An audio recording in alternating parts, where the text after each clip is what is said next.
The Democrat who wants to unseat Steve Stivers is from Fairfield County. Scott Wharton is a relative unknown. This is his very first political campaign. Wharton is a longtime commercial airline pilot, and he recently sat down with me to talk about his background and his hopes for his political future. Well, you are new to the political scene. Why don't you tell people a little bit about yourself? Well, I'm from this area. I grew up in Amanda, Ohio. It's my hometown. I worked my way through high school and college at my father's hardware store. I'm a graduate of the local high school, Amanda Clear Creek, and Ohio University. I'm a farmer, a retired Air Force Desert Storm veteran, which is something I'm very proud of because 5 generations of my family have served in the military since the Civil War.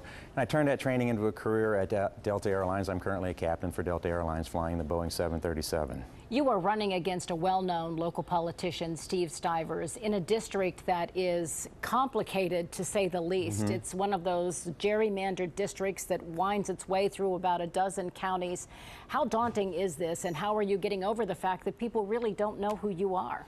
Well, there's a couple things. 11 of the 12 counties are largely rural, Franklin County being the exception, although Franklin County is a third of the votes in the district. But I grew up where my farm is right in the heart, geographic heart of the 15th district of the 11 rural counties. And I have a lot in common because I actually own and operate a farm. I grew up there. And the other thing is this district, when it was gerrymandered, Mr. Stivers has only been in 2 of the counties before, so he's largely unknown in 10 of the counties in the district. And how I've combated that is I've been running since May of 2013. I've been to well over 50 parades. I've been to over 20 county fairs. I put 50,000 miles on my truck driving back and forth from one end of the district to the other.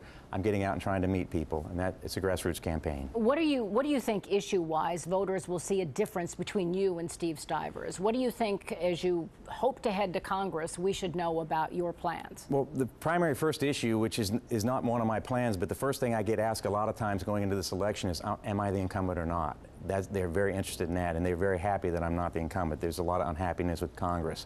But I think the primary issue in the district is jobs and the economy.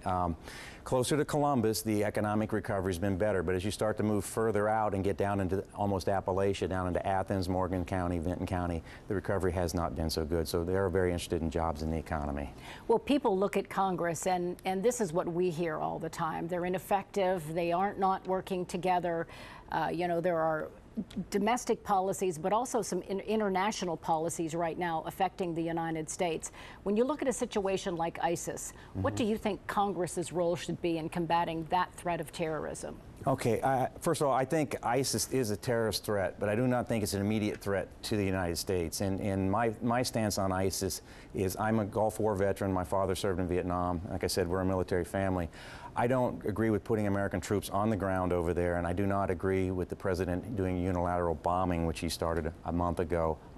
I think it should be a coalition that's headed up by a regional power that we've equipped over the last 13 years, like Saudi Arabia or Emirates. They should take the lead. We shouldn't be in the lead in this coalition, because every time we bomb now unilaterally from the United States, we make enemies over there, and it's much more likely to have those people end up in the United States as terrorists, whereas if Saudi Arabia was leading the coalition, those terrorists would end up in Saudi Arabia. Now, I would support a coalition led by Saudi Arabia with logistics or firepower, but they should take the lead because it's their sphere of influence.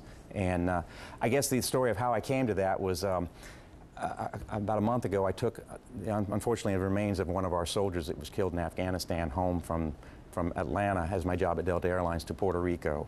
And they had a ceremony when they took the casket off in Puerto Rico, and I sat there during that ceremony, and I could not think of a good reason why this 21-year-old young man had given his life for his country at this point, because we're not doing any good over there.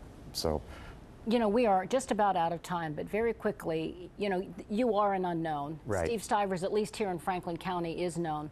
What's the one thing you want voters to know about you when they make their decision for Congress? The one thing is that this is not a career move for me. I have a career which I like. The company I work for is going to give me a leave of absence. And why is that important? Because when I'm elected to Congress, I will not be beholden to any special interest. I can vote to do what's right for the people of this district, and 2, 4, 8 years down the road, when my political career is over, I can go back to a job I love, so I will not be beholden to special interests. I can do what's right for the district.